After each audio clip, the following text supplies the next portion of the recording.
Hello everyone. आज की इस वीडियो में हम लोग पढ़ने वाले हैं क्लास 9th विज्ञान चैप्टर 1 हमारे आसपास के पदार्थ मैटर इन आवर सराउंडिंग। तो चलिए हम लोग शुरू करते हैं। ये पहला आपका जो पॉइंट है, क्या कह रहा है किताब, इस विश्व में प्रत्येक वस्तु जिस सामग्री से बनी होती है उसे वैज्ञानिकों ने पदार्थ का नाम दिया है। विश्व में जितने भी वस्तुएं हैं, ठीक है, जितने भी सामग्री है वो किसी न किसी वस्तु से बनी हुई है, उसी को हम लोग क्या कहते हैं, पदार्थ कहते हैं। ठीक है, चलिए हम लोग पदार्थ का एक परिभाषा देख लेते हैं।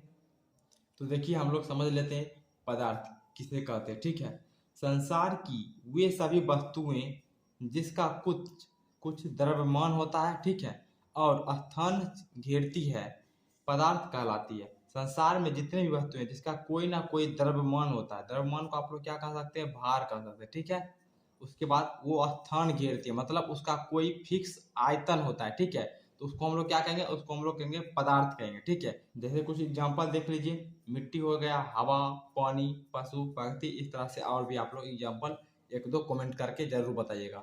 चलिए अब हम लोग आगे बढ़ते हैं। देखिए अगला जो पॉइंट है आपका, क्या कह रहा है, आधुनिक वैज्ञानिकों ने पदार्थ को भौतिक गुणधर्म एवं रासायनिक प्रकृति के आधार पर दो प्रकार से वर्गीकृत किया है। और इस अध्याय में हम लोग मेनली भौतिक गुणधर्म के बारे में पढ़ेंगे, फिजिकल प्रॉपर्टीज। तो चलिए हम लोग आगे बढ़ते हैं। तो देखिए पहला जो है इस पदार्थ का भौतिक स्वरूप जो है, पहला गुण क्या है, पदार्थ कणों से मिलकर बना होता है। तो चलिए हम लोग एक बार एक करके सारे गुणधर्म को समझते हैं। चलिए तो हम लोग एक बार एक करके सारा को समझते हैं। तो देखिए फर्स्ट जो आपका क्या है, पदार्थ कण से मिलकर बने होते हैं। पदार्थ जो है वो छोटे छोटे कण से मिलकर बने होते हैं, जैसे कि आप यहाँ पर देख सकते हैं किस तरह से एक एक कण मिलकर पूरा बना होता है पदार्थ। ठीक है, तो चलिए हम अगला पॉइंट समझते हैं, क्या है, पदार्थ के कण अत्यंत सूक्ष्म होते हैं। पदार्थ के जो कण होते हैं, कोई भी पदार्थ है आपका मान लीजिए, तो ये बहुत छोटे छोटे कण से बने होते हैं। तो यही यहाँ पर बताया जा रहा है, पदार्थ के कण काफी छोटे होते हैं। ठीक है, चलिए अगला पॉइंट है आपका यहाँ पर, पदार्थ के कण के बीच रिक्त स्थान होते हैं।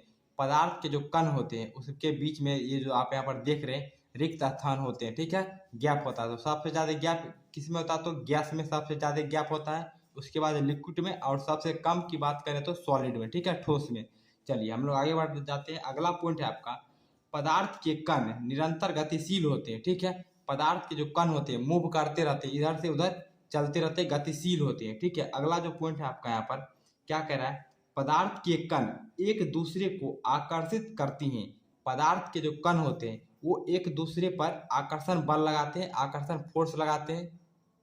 और जो ये फोर्स है, जो बल लगाते रहते हैं आकर्षित बल, वो सबसे ज्यादा किस में होता है, सॉलिड में होता है, उसके बाद लिक्विड में, उसके बाद गैस में। ये आप इस तरह से भी समझ सकते हैं, जहां पर ज्यादा फोर्स लगेगा तो कण काफी पास पास रहेंगे। तो सॉलिड का जो कण है वो काफी पास पास रहते हैं, गैप कम होता है। और उसके बाद लिक्विड में फोर्स लगता है तो लिक्विड का उसके बाद रहता है, और सबसे ज्यादा गैप रहता है गैस में, मतलब गैस में सबसे कम फोर्स लगता है। ठीक है, चलिए हम लोग आगे समझते हैं।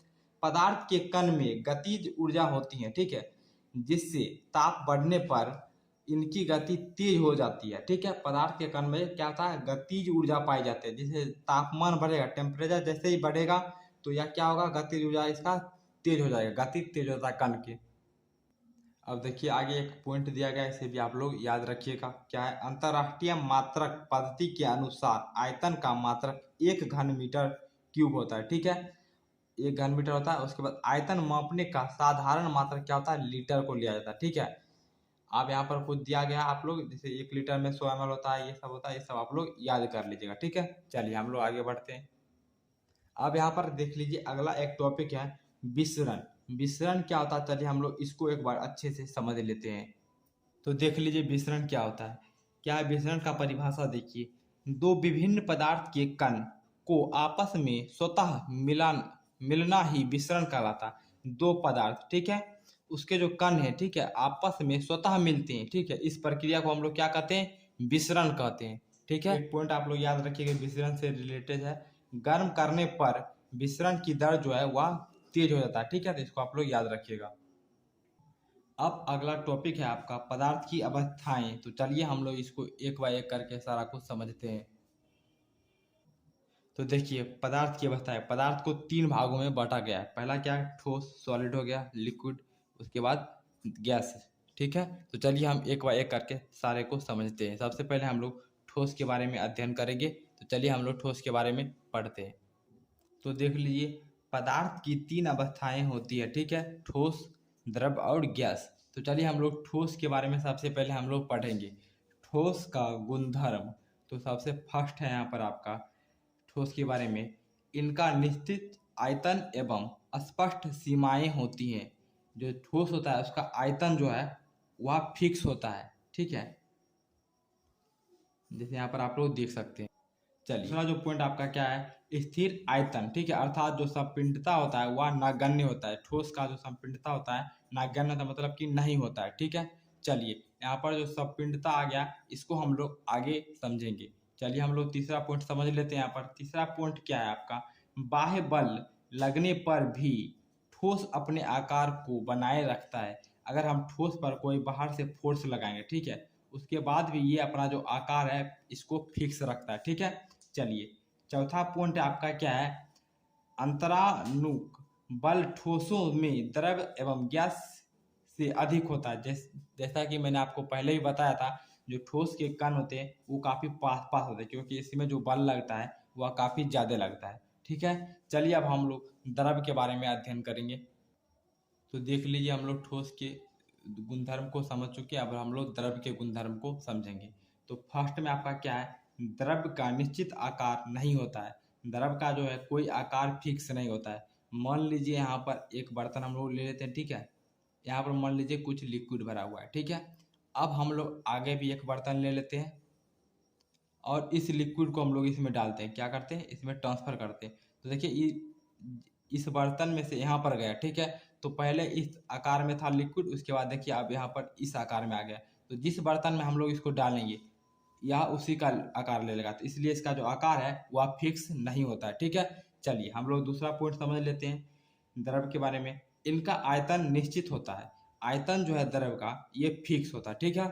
चलिए अगला पॉइंट आपका यहाँ पर, द्रव्यों में बहाव होता है और इनका आकार बदलता रहता है। जैसा कि आप यहाँ पर समझ सकते हैं, यहाँ से यहाँ गया तो इसका जो आकार है वह क्या होगा, बदल जाएगा, ठीक है। अगला पॉइंट समझ लीजिए, इनका अंतरानुक बल ठोस से कम होता है, ठीक है, और गैस से ज़्यादा होगा, ठीक है। चलिए हम लोग अब गैस के बारे में समझ लेते हैं। चलिए हम लोग गैस के गुणधर्म को एक बाय एक करके सारा कुछ समझते हैं। सबसे फर्स्ट में आपका क्या है, ठोसों एवं द्रवों की तुलना में गैस की संपीड़ितता कंप्रेशन काफ़ी अधिक होता है, ठीक है। ठोस और द्रव से हम लोग अगर कंपेरिजन करते हैं तो इसका जो है संपीड़ितता क्या होता है, काफ़ी अधिक होता है। अगला पॉइंट यहाँ पर आपका है, इनके कणों के बीच अंतरानुक बल सबसे कम होती है, ठीक है। सबसे कम किस में होगा अंतरानुक बल, तो गैस में। इसलिए इसके जो कण है काफ़ी दूर दूर होते हैं, ठीक है, काफ़ी दूर दूर होते हैं, गैप ज़्यादा होता है, ठीक है। अगला पॉइंट आपका यहाँ पर है, गैसों को आसानी से दबाया जा सकता है, ठीक है। अगला पॉइंट है, इनकी विसरण काफ़ी तीव्र होती है। गैस का जो विसरण होता है काफ़ी तेज होता है, ठीक है। चलिए आगे जो हमने देखा था, आपको मैं बताया था कि आगे हम लोग कंप्रेशन के बारे में पढ़ेंगे। तो चलिए हम लोग यहाँ पर समझ लेते हैं उसके बारे में। तो देखिए कंप्रेशन क्या होता है, बाहरी बल, मतलब बाहरी बल लगाकर, ठीक है, किसी पदार्थ को दबाकर उसका आयतन कम करना या घटा देना संपीड़ितता कहलाता है, कंप्रेशन कहलाता है। मान लीजिए, जैसे कि पहले एग्जांपल देख लीजिए आप लोग, एलपीजी सिलेंडर हो गया, ठीक है। मान लीजिए यहाँ पर एक सिलेंडर ले लिया आप लोग, ठीक है, और यहाँ पर जो है गैस ले लिया और इस गैस को इसमें भरेंगे, तो इसमें काफ़ी फोर्स लगा के गैस को इसमें भरा जाता है, ठीक है। तो काफ़ी जितना ज़्यादा फोर्स लगा के भरा जाता है तब जाके जो गैस है वह यहाँ पर लिक्विड के फॉर्म में भी आ जाता है, ठीक है। चलिए हम लोग आगे बढ़ते हैं। चलिए अब हम लोग थोड़ा सा पढ़ लेते हैं सर्टिफ पे क्या कह रहा है, ठोस के तापमान को बढ़ाने पर उसके कणों की गति ऊर्जा, जो ठोस जो है उसका अगर हम लोग तापमान बढ़ाते हैं तो कण का जो गतिज ऊर्जा है क्या होता है, बढ़ जाता है, ठीक है। गतिज ऊर्जा में वृद्धि होने के कारण कण अधिक तेजी से कंपन करने लगता है। जब गतिज ऊर्जा में वृद्धि होगी, ठीक है, गतिज ऊर्जा बढ़ेगा तो क्या होगा, कंपन करने लगा। जो ठोस के कण है वो काफ़ी तेजी से कंपन करने शुरू कर देगा, ठीक है। उष्मा के द्वारा प्रदत्त की गई ऊर्जा कणों के बीच के आकर्षण बल को पार कर लेती है। इस कारण कण अपने नियत स्थान को छोड़कर अधिक स्वतंत्र होकर गति करने लगते हैं। एक अवस्था ऐसी आती है जब ठोस पिघलकर द्रव में परिवर्तित हो जाता है।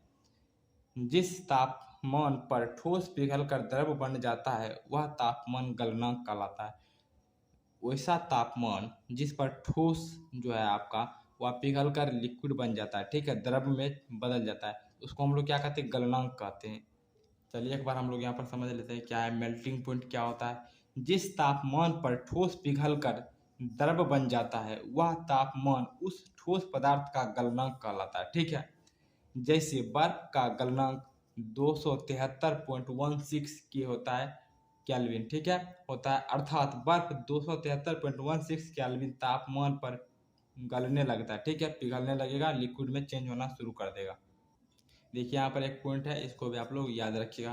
किसी ठोस का गलनांक उसके कणों के बीच के आकर्षण बल के सामर्थ्य को दर्शाता है, ठीक है। चलिए हम लोग आगे बढ़ते हैं। चलिए अब हम लोग पढ़ लेते हैं क्वथनांक क्या होता है, मतलब बॉइलिंग पॉइंट क्या होता है। तो देखिए बॉइलिंग पॉइंट क्या होता है हम लोग समझते हैं। वायुमंडलीय दाब पर वह तापमान जिस पर कोई द्रव्य उबलने लगता है, ठीक है, वह तापमान उस द्रव्य का क्वथनांक यानी कि बॉइलिंग पॉइंट कहलाता है। जैसे जल 373 केल्विन यानी कि 100 डिग्री सेल्सियस, ठीक है, पर ताप 100 डिग्री सेल्सियस ताप पर उबलने लगता है, इसलिए जल का क्वथनांक जो है बॉइलिंग पॉइंट जो है 373 केल्विन होता है। आप देखिए आप लोग को एक चीज़ समझने में दिक्कत आ होगा, कभी 373 केल्विन लिखते हैं, कभी हम लोग सेल्सियस में लिखते हैं, तो इसको किस तरह से चेंज किया जाता है तो हम लोग समझ लेते हैं एक बार। तो देखिए हम लोग समझ लेते हैं, अगर आपको केल्विन से आपको डिग्री सेल्सियस में जाना होगा तो आपको क्या करना होगा। मान लीजिए कोई क्वेश्चन में आपको दिया रहेगा केल्विन में, ठीक है, मान लीजिए क्या दे रहा है आपको यहाँ पर 473 आपको दे दिया केल्विन, ठीक है। अब इसको कह रहा है आपको डिग्री सेल्सियस में बदलने के लिए, ठीक है, तो आपको क्या करना होगा, इसमें से 273 कितना 273 आपको माइनस कर देना, ठीक है। तो कितना आ जाएगा यहाँ पर आपका देख लीजिए, आ जाएगा आपका 200 डिग्री सेल्सियस, ये आपका आंसर हो जाएगा। मान लीजिए अगर आपको दे देता है क्या दे देता है सेल्सियस में देता है, जैसे मान लीजिए यहाँ पर 70 डिग्री सेल्सियस दे दिया, इसको कह रहा है केल्विन में चेंज करने के लिए, तो आप क्या कीजिएगा, तो इसमें आप लोग क्या कीजिएगा 273 जोड़ दीजिएगा, ठीक है, तो ये कितना हो जाएगा आपका 300 केल्विन हो जाएगा, ठीक है। तो चलिए हम लोग एनसीईआरटी के कुछ क्वेश्चन को भी देख लेते हैं। तो देखिए फर्स्ट क्वेश्चन ही आपका यहाँ पर दिया गया, क्या कर रहा है, निम्नलिखित तापमानों को सेल्सियस इकाई में परिवर्तित कीजिए। यहाँ पर आपको सेल्सियस में बदलना है, केल्विन में दिया गया, यहाँ पर देख लीजिए केल्विन में दिया गया, सेल्सियस में बदलना है, तो क्या करना, घटाना पड़ेगा। पहला क्वेश्चन देख लीजिए, ए में है 300 केल्विन, क्या है यहाँ पर समझ लीजिए आप लोग। पहला क्वेश्चन जो आपका है यहाँ पर एनसीईआरटी के अकॉर्डिंग है, क्या क्या 300 केल्विन, इसको बदलना है सेल्सियस में, क्या कीजिएगा 273 इसमें से घटा दीजिएगा, तो कितना आपका आंसर हो जाएगा 27 डिग्री सेल्सियस, ये हो जाएगा पहला का आंसर।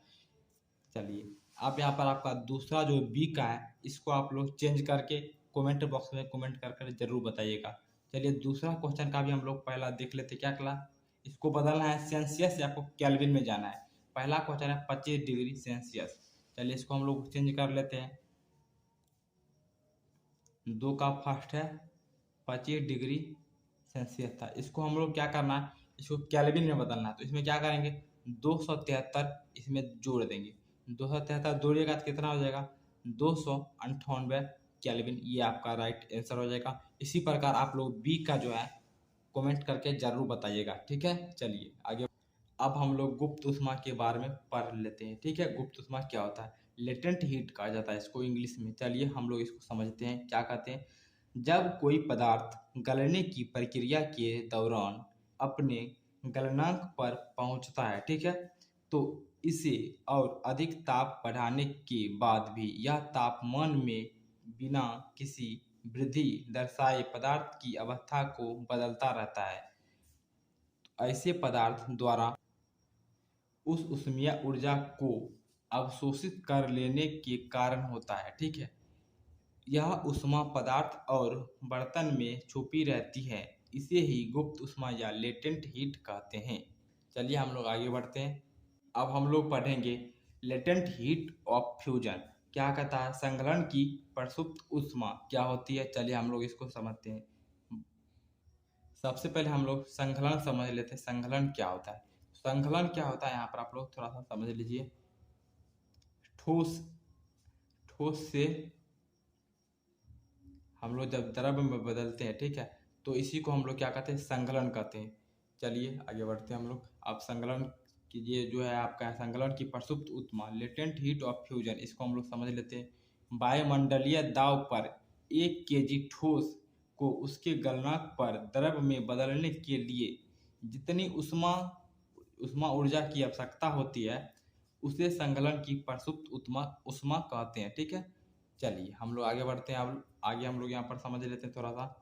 जैसे यहाँ पर देख लीजिए 0 सेल्सियस है, मतलब 273 केल्विन ताप पर जल के कणों की ऊर्जा उसी तापमान पर बर्फ के कणों की ऊर्जा से अधिक होती है, क्योंकि जल के कणों की ऊर्जा उसकी संघलन की गुप्त ऊष्मा होती है, जो जल के कणों द्वारा अवशोषित होती है। यहाँ पर देख लीजिए एनसीईआरटी का एक पॉइंट है, उसको भी हम लोग समझ लेते हैं। क्या कह रहा है, ठोस कार्बन डाइऑक्साइड को शुष्क बर्फ ड्राई आइस कहते हैं। क्यों कहते हैं हम लोग ड्राई आइस, वो हम लोग समझ लेते हैं। ठोस जो कार्बन डाइऑक्साइड है, इसको हम लोग ड्राई आइस इसलिए कहते हैं क्योंकि ये डायरेक्ट ठोस से सीधे क्या बदल जाता है, गैस में बदलता है। जैसे कोई भी पदार्थ है, मान लीजिए हम लोग पहले समझ लेते हैं किस तरह से क्या क्या होता है। जैसे देखिए कोई भी पदार्थ है, जैसे मान लीजिए कोई ठोस है, ठीक है, तो ये क्या होगा, ठोस से पहले द्रव बनेगा, द्रव से गैस बनेगा, फिर गैस से ठोस बनेगा। इसी तरह से प्रक्रिया चलती रहती है, या फिर ये उल्टा हो सकता है, ठीक है। लेकिन जो ड्राई आइस होता है, ठोस कार्बन डाइऑक्साइड, वह सीधे ठोस से द्रव नहीं बनकर सीधे ठोस से गैस बन जाता है, ठीक है। तो इसलिए हम लोग इसको ड्राई आइस कहते हैं, ठीक है। ये आप लोग याद रखिएगा। देख लीजिए, अगर कोई पदार्थ ठोस है, ठीक है, ठोस से अगर द्रव बनेगा, ठीक है, सॉलिड से अगर लिक्विड बनेगा, तो उसको हम लोग क्या करेंगे, संकलन कहेंगे, ठीक है। आगे बढ़िए, द्रव से अगर गैस बन रहा है, तो इसको हम लोग क्या कहेंगे, वाष्पीकरण कहेंगे। गैस से अगर ठोस बन रहा है, तो इसको ऊर्ध्वपातन कहेंगे। उसके बाद उल्टा हम लोग करेंगे, ठोस से अगर गैस बन रहा है, तो इसको भी ऊर्ध्वपातन कहा जाता है। अगर गैस से द्रव बनेगा, तो इसको क्या कहेंगे, संघनन कहेंगे। और द्रव से ठोस बनेगा, इसको जमना कहेंगे, ठीक है। तीरा दिया गया, इस तरह से आप लोग एक एक करके याद कर लीजिएगा। चलिए हम लोग ऊर्ध्वपातन को समझ लेते हैं। जब कोई पदार्थ सीधे ठोस अवस्था से गैस में बदल जाता है, तो इस प्रक्रिया को ऊर्ध्वपातन कहते हैं। ठोस से गैस बनेगा, या फिर ठोस से गैस बने, या फिर गैस से ठोस बने, तो इसको हम लोग क्या कहेंगे, ऊर्ध्वपातन कहेंगे। देख लीजिए यहाँ पर, ठोस से अगर यहाँ पर गैस में जा रहा है, तो क्या कहेंगे, सब्लिमेशन कहेंगे। अगर गैस से ठोस में जा रहा है, डिपोजिशन कहेंगे, ठीक है। चलिए हम लोग आगे बढ़ते हैं। जैसे आप लोग एक दो एग्जाम्पल भी याद रखिएगा। कपूर हो जाएगा, कपूर क्या है, सीधे सॉलिड से किस में, गैस में चेंज हो जाता है। ठोस CO2 हमने आगे भी देखा था। उसके बाद अमोनियम क्लोराइड, इस सबको आप लोग याद रखिएगा। अब हम लोग वाष्पीकरण को समझेंगे, ठीक है। तो चलिए हम लोग समझते हैं वाष्पीकरण क्या होता है। चलिए तो हम लोग समझते हैं वाष्पीकरण क्या होता है, इवेपोरेशन क्या होता है। क्या है, क्वथनांक से कम तापमान पर द्रव के वाष्प में परिवर्तन होने की प्रक्रिया को वाष्पीकरण कहते हैं। क्या है, द्रव से वाष्प में परिवर्तित होना, इसको हम लोग क्या कहते हैं, वाष्पीकरण कहते हैं। चलिए हम लोग आगे समझते हैं। वाष्पीकरण की गुप्त ऊष्मा, लेटेंट हीट ऑफ इवेपोरेशन। वाष्पीकरण क्या है, वाष्पीकरण की गुप्त ऊष्मा, इसको हम लोग समझ लेते हैं। क्या है, वायुमंडलीय दाब पर 1 केजी द्रव या गैस को उसके क्वथनांक पर वाष्पीकृत होने के लिए जितनी ऊष्मीय ऊर्जा की आवश्यकता होती है, वह ऊष्मीय ऊर्जा जो है क्या कहेगा, गुप्त ऊष्मा कहलाएगा, ठीक है। वाष्पीकरण की गुप्त ऊष्मा, लेटेंट हीट ऑफ इवेपोरेशन।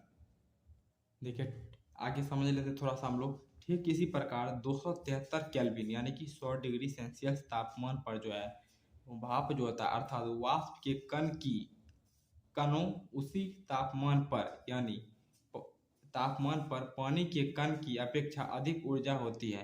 अगर 273 केल्विन पर हम लोग देखते हैं, तो भाप के कण जो है, ठीक है, भाप के कण जो ऊर्जा होती है, वो पानी के कण की अपेक्षा में अधिक ऊर्जा होती है, ठीक है। ऐसा इसलिए होता है क्योंकि भाप के कण वाष्पीकरण की गुप्त ऊष्मा के रूप में अतिरिक्त ऊष्मा अवशोषित कर लेती है, ठीक है। अब हम लोग समझ लेते हैं वाष्पीकरण को प्रभावित करने वाले कारक। चलिए हम लोग एक बार एक करके सारे कारक को समझ लेते हैं। चलिए पहला यहाँ पर हम लोग समझ लेते हैं। सतह क्षेत्र बढ़ने पर अब हम जानते हैं कि वाष्पीकरण एक सतही प्रक्रिया है। सतही क्षेत्र बढ़ने पर वाष्पीकरण की दर भी बढ़ जाती है। जैसे कपड़ा सुखाने के लिए हम उसे फैला देते हैं। मान लीजिए कपड़ा का सतह इतना है, अगर हम लोग इसको यहाँ पर फैला कर बड़ा कर देंगे, ठीक है, तो यहाँ से ज़्यादा यहाँ पर होगा, तो यहाँ पर वाष्पीकरण तेजी से होगा, ठीक है, इसके तुलना में। आगे देखिए अगला पॉइंट जो आपका क्या है, तापमान में वृद्धि, ठीक है। तापमान बढ़ने पर अधिक कणों को पर्याप्त गतिज ऊर्जा मिलती है जिससे वे वाष्पीकृत हो जाते हैं, ठीक है। अगला पॉइंट देखिए, आर्द्रता में कमी। वायु में विद्यमान जलवाष्प की मात्रा को आर्द्रता कहते हैं, ठीक है। किसी निश्चित तापमान पर हमारे आसपास की वायु में एक निश्चित मात्रा में ही जलवाष्प होता है। जब वायु में जल कणों की मात्रा पहले से अधिक होगी तो वाष्पीकरण की दर घट जाएगी। अगला हम लोग समझ लेते हैं, वायु की गति में वृद्धि। हम जानते हैं कि तेज वायु में कपड़े जल्दी सूख जाते हैं, ठीक है। वायु के तेज होने से जलवाष्प के कण वायु के साथ उड़ जाते हैं जिससे आसपास के जलवाष्प की मात्रा घट जाती है, ठीक है। अब हम लोग समझते हैं कि वाष्पीकरण के कारण शीतलता कैसे होती है, ठीक है ना। इस टॉपिक को भी अब हम लोग समझते हैं, तो इसके लिए हम लोग एक उदाहरण से समझेंगे इसको। जैसे हम लोग गर्मी में जो सूती कपड़ा पहनते हैं वो क्यों पहनना चाहिए, ठीक है। तो चलिए हम लोग समझते हैं। तो लिखेंगे शारीरिक प्रक्रिया के कारण गर्मियों में हमें ज्यादा पसीना आता है जिससे हमें शीतलता मिलती है। जैसा कि हम लोग क्या करते हैं जानते हैं, जैसा कि हम लोग जानते हैं कि वाष्पीकरण के दौरान द्रव की सतह के कण हमारे शरीर के आसपास से ऊर्जा प्राप्त करके वाष्प में बदल देते हैं। वाष्पीकरण की प्रस्तुत उष्मा के बराबर उष्मीय ऊर्जा हमारे शरीर से अवशोषित हो जाती है जिससे शरीर शीतल हो जाता है, ठीक है। चूंकि सूती कपड़ों में जल का अवशोषण अधिक होता है इसलिए हमारा पसीना इसमें अवशोषित होकर वायुमंडल में आसानी से वाष्पीकृत हो जाता है, ठीक है। तो मैं ऐसा करूंगा कि आप लोग ये समझ गए होंगे। एक और टॉपिक है कि बर्फीले जल से बड़े ग्लास की बाहरी सतह जल की बूंदें क्यों नजर आती है, ठीक है। तो देखिए किसी बर्तन में हम बर्फीला जल रखते हैं तो जल्दी ही बर्तन की बाहरी सतह में जल की बूंदें नजर आने लगी क्यों? तो वायु में उपस्थित जलवाष्प की ऊर्जा ठंडे पानी के संपर्क में आकर कम हो जाती है और यादर अवस्था में बदल जाता है, ठीक है, जो हमें जल की बूंदों के रूप में नजर आता है, ठीक है। तो आप लोग समझ गए होंगे। अब हम लोग थोड़ा सा एक और टॉपिक समझते हैं और ये एक नया टॉपिक है जिसे यहाँ पर दिया गया है, इसे भी जानिए। और ये टॉपिक आप लोग के लिए काफी इंपॉर्टेंट है, इसे जरूर समझिए आप लोग, ठीक है। कहता है कि वैज्ञानिक पदार्थ की 5 अवस्थाओं की चर्चा कर रहा है, ठीक है। पहला क्या है, बॉस, आइंस्टाइन, कंडेंसेट, फिर ठोस, द्रव, गैस और प्लाज्मा, ठीक है। तो सबसे पहले हम लोग प्लाज्मा को समझते हैं। इसमें क्या होता है, हमने इंपॉर्टेंट पॉइंट को यहाँ पर अंडरलाइन कर दिया। एक बार फिर हम आप लोग को थोड़ा सा पढ़कर समझा देते हैं, ठीक है। तो इस अवस्था में कण अत्यधिक ऊर्जा वाले और अधिक उत्तेजित हो जाते हैं, ठीक है। ये कण आयनीकृत गैस के रूप में होते हैं, ठीक है। यहाँ तक आप लोग समझ गए कि ये कण आयनीकृत गैस के रूप में होते हैं, ठीक है। और ये जो प्लाज्मा देह होती है ये पदार्थ की चतुर्थ अवस्था होती है। क्यों चतुर्थ अवस्था होती है? तो ये जो होता है प्लाज्मा अवस्था, ये पदार्थ की तीनों अवस्था जो ठोस, द्रव, गैस अवस्था होता है, ये तीनों से क्या समानता नहीं रखती है, बिल्कुल भिन्न होता है, ठीक है। तो इसलिए इस पदार्थ की चतुर्थ अवस्था इसको बोला गया और इसको हम लोग प्लाज्मा बोलते हैं, ठीक है। ये फोर्थ स्टेट ऑफ मैटर आप लोग बोल सकते हैं इंग्लिश में। चलिए तो मैं ऐसा करूंगा कि आप लोग यहाँ तक समझ गए होंगे। अच्छा एक और बात है कि प्लाज्मा के कारण ही सूर्य और तारों में भी चमक आती है, ठीक है। यहाँ तक आप लोग समझ गए होंगे। उच्च तापमान के कारण ही तारों में क्या प्लाज्मा बनता है। तो आप लोग ये टॉपिक समझ गए होंगे। अब हम लोग थोड़ा सा बॉस, आइंस्टाइन, कंडेंसेट जो है इसको हम लोग थोड़ा सा समझते हैं कि भाई ये होता क्या है, ठीक है। तो जरा आप लोग को इसको पढ़ना पड़ेगा, आप लोग को पता होगा। हम सिंपल सा समझा देते हैं कि एक स्वतंत्र बोस जो थे वो एक ऐसे वैज्ञानिक थे जो पदार्थ की 5वीं अवस्था के बारे में कुछ गणनाएं किए। उन गणना के आधार पर जो ये अल्बर्ट आइंस्टाइन थे ये पदार्थ की एक नई अवस्था की भविष्यवाणी की थी जिसे हम लोग क्या बोस आइंस्टाइन कंडेंसेट कहते हैं, ठीक है। तो जरा आप लोग पढ़ लेंगे। सन 1920 में भारतीय भौतिक वैज्ञानिक स्वतंत्र बोस ने पदार्थ की 5वीं अवस्था के लिए कुछ गणनाएं की थी। उन गणनाओं के आधार पर अल्बर्ट आइंस्टाइन ने पदार्थ की एक नई अवस्था की भविष्यवाणी की जिसे बोस आइंस्टाइन कंडेंसेट बीईसी कहा गया। सन 2001 में अमेरिका के ईडी की कॉर्नेल उल्फ गैंग कैट्रेल और कार्ल ई वैमन को बोस आइंस्टाइन कंडेंसेट की अवस्था प्राप्त करने के लिए भौतिकी में नोबेल पुरस्कार से सम्मानित भी किया गया। सामान्य वायु के घनत्व 1,00,000वें भाग जितने कम, ठीक है। तो देखिए यहाँ पर आप लोग समझ गए। तो सामान्य वायु के घनत्व के 1,00,000वें भाग, कितना भाग? 1,00,000वें भाग जितने कम घनत्व वाली गैस को बहुत ही कम तापमान पर ठंडा करके बीईसी तैयार होता है, ठीक है। आप लोग को सिंपल में बता दूं कि वायु के घनत्व जो 10⁻⁻5 भाग वाली गैस अतिशील करके 2 × 10⁻⁷ केल्विन ताप पर जब उसको किया जाता है तो उस अवस्था जो प्राप्त होता है ना, उस अवस्था को हम लोग क्या बीईसी यानी कि बॉस आइंस्टाइन कंडेंसेट बोलते हैं, ठीक है। जांच करने के लिए बता दिया हम आप लोग को। इसके बारे में अधिक जानकारी के लिए हम लोग को इतना है ना गूगल पर लॉगिन करना होगा, तो हम लोग थोड़ा सा लॉगिन करके भी समझ लेंगे। तो आज के लिए इतना ही रहने देते हैं। इस वीडियो में हमने पूरा टॉपिक को पढ़ लिया। एक मैं आप लोग को थोड़ा सा टॉपिक बता दूं कि आप लोग इसको याद कर लीजिएगा। जो टॉपिक मैंने चेक लगाया है ये सारे राशि दिए हैं, इसका मात्रक है और इसका प्रतीक है। मतलब ये मात्रक जो केल्विन देख रहे हैं इसको किससे सूचित करते हैं, ठीक है ना। सारा कुछ दिया गया है, इसको आप लोग याद करनी है। ये आप लोग के लिए होमवर्क रहा और मैं जल्द ही आप लोग को ये अभ्यास के सभी प्रश्नों को करवाने वाला हूं। तो आप लोग हमारे चैनल से जुड़े रहे, चैनल को सब्सक्राइब करेंगे। मिलते हैं नेक्स्ट वीडियो के साथ।